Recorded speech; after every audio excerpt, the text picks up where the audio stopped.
Hello grade 4 learners! I hope you're doing well.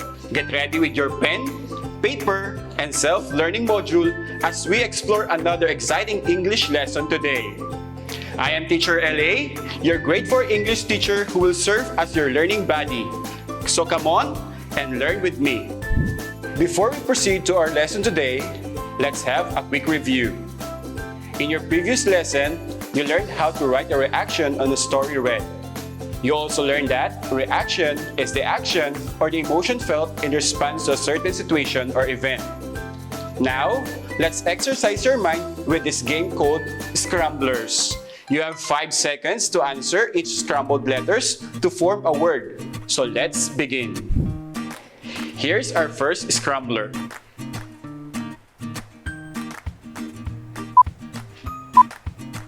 Let's reveal the answer. The answer is character. Did you get it? Good job! Let's have another one. Ready, set, go. Time's up. If your answer is setting, it's correct. So keep it up, kids. Now, let's have the last one. Time to answer, kids. The correct answer is plot. Fantastic! So give yourselves 5 loud claps. Let's do that all together.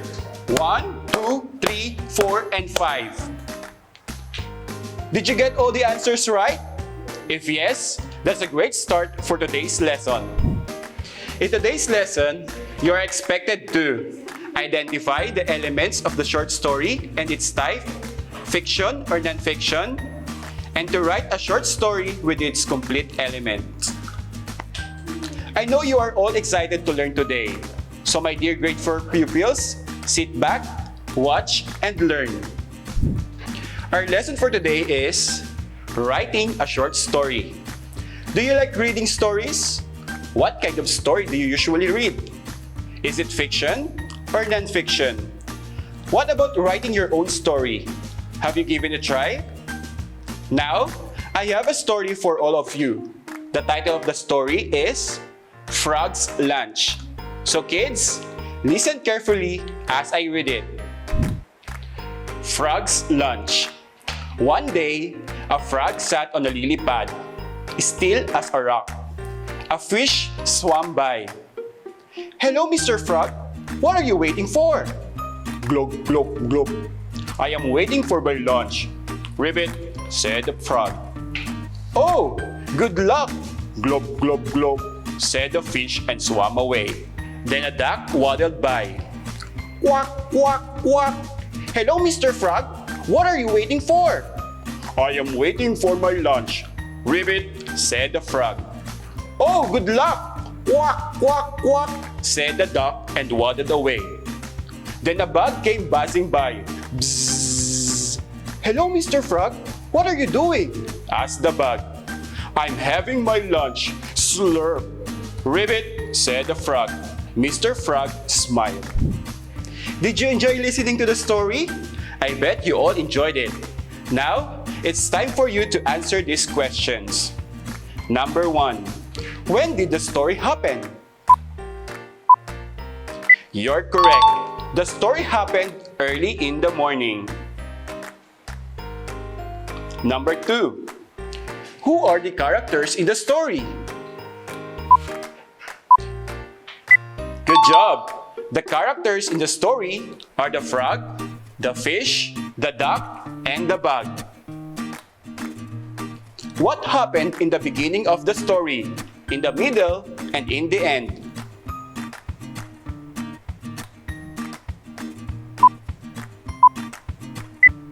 You're right! In the beginning of the story, the frog was waiting for his lunch. In the middle, while the frog was waiting for his lunch, a fish, a duck, and a bug came. The frog ate the bug for his lunch in the ending of the story. Great job, kids! Let's continue.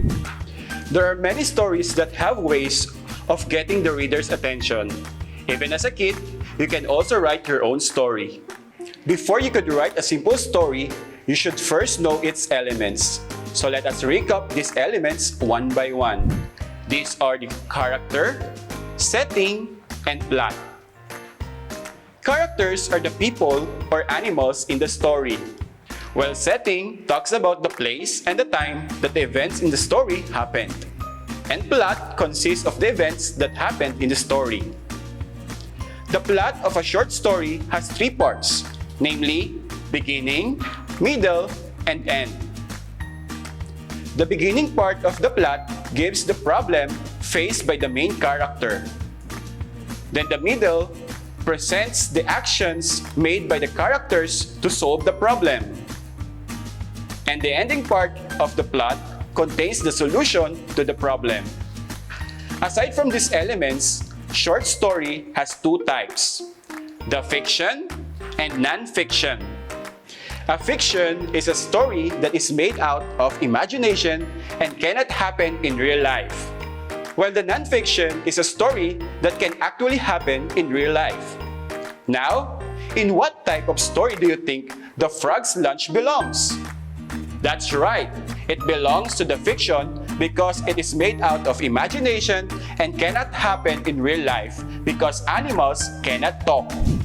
So kids, do you now understand the elements of the story? To further test your understanding on our discussion, I have here an activity that you are going to answer. You will fill in the missing words to complete the paragraph. A blank can be a fiction or non-fiction. It has three elements, which are the blank, or the animals and the persons, the blank, or the place and time, and the blank, which is the events of the story. Alright, time's up! So let's see what the answers in the activity are. The answers are the story, characters, setting, and plot. Since you have already mastered the elements of the story, it's time for you to do the activity. On your notebook, write a short story about your favorite place to visit by filling in the graphic organizer with the complete elements. Here is your graphic organizer.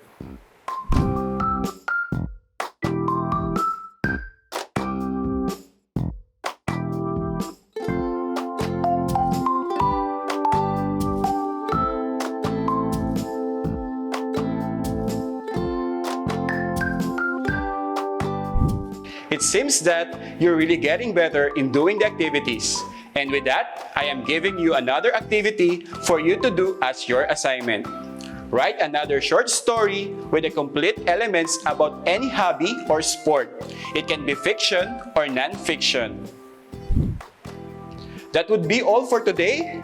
Please give yourselves a big round of applause because you all did a great job in today's lessons and discussion. Goodbye, grade 4 learners. See you again in our next video lesson.